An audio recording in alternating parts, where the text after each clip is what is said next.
Mahilig ka rin ba sa ganitong klaseng ulam? Isa nga pala ito sa pinaka-paborito ko pagdating sa prito na ulam.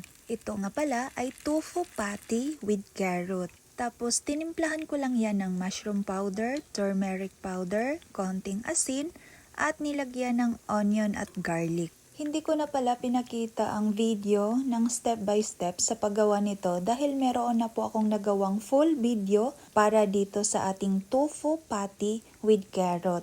Tapos nakalagay na din doon ang kumpletong listahan ng mga sangkap. Alam nyo ba na napakarami at sari-sari ang mga benepisyo ng tofu?